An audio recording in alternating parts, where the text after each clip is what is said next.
नमस्कार पशुपालक मित्रांनो, पशुधन या युट्यूब परिवारामध्ये आपलं सर्वांचं स्वागत। तर आज आपण फॅट आणि एसएमएस खर्च न वाढवता कसा वाढवता येईल, म्हणजे खर्च न वाढवता फॅट आणि एसएनएफ कसा वाढवता येईल याविषयी आज आपण माहिती जाणून घेणार आहोत। तर आपण काय करतो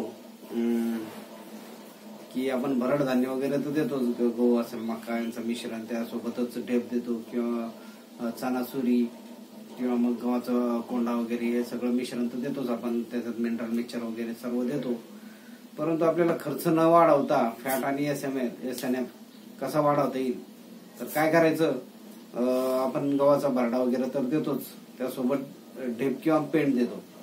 तर काय करायचं, आपण जवळपास बरेच पशुपालक काय करतात की एकाच प्रकारची पेंड देतात, म्हणजे कोणी सोयाबीनची पेंडच देतं किंवा मग कोणी सरकीची पेंड देतं, तर काही शेंगदाण्याची पेंड, मोहरीची पेंड, तिळाची देतात, कोणत्याही एका प्रकारची पेंड देतात। तर आपण काय करायचं, त्याऐवजी काय करायचं, पेंड देताना की जी आपण जर समजा 10 किलो मागे जर 3 किलो जर पेंड देत असेल, 10 किलो म्हणजे 10 किलो जे आपलं पशुखाद्य संतुलित आहार, तर त्यामध्ये जर आपण 3 किलो जर पेंड टाकत असेल तर त्याऐवजी काय करायचं, तर म्हणजे 30%, तर 30% ऐवजी आपण काय करायचं, जी 15% काय करायचं, जी स्वस्त आहे आपल्या भागामध्ये, जी स्वस्त पेंड आहे 15% ती घ्यायची। म्हणजे कोणाकडे सोयाबीनची पेंड स्वस्त मिळते तर काही ठिकाणी सरकीची पेंड स्वस्त मिळते।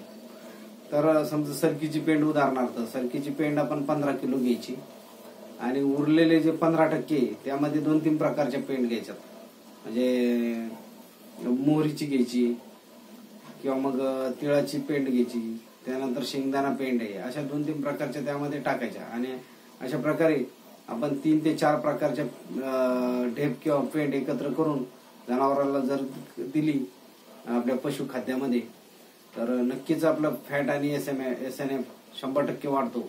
तुम्ही याचा अनुभव घेऊन बघा।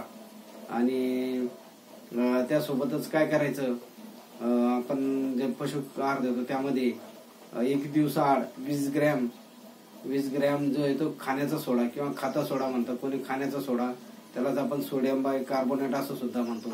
तर हा खाण्याचा सोडा 1 दिवसाआड 20 ग्रॅम टाकायचा पशुखाद्यामध्ये, तर तुमचा 100% फॅट आणि एसएनएफ वाढल्याशिवाय राहणार नाही। याचा अनुभव घेऊन बघा आणि हा व्हिडिओ आवडल्यास लाईक आणि शेअर करा। आणि या जर युट्यूब परिवारामध्ये जर आपण नवीन असाल तर चॅनल सबस्क्राईब करा आणि त्या समोरील बेल आयकॉनचं बटनला टच करायला विसरू नका। तर धन्यवाद।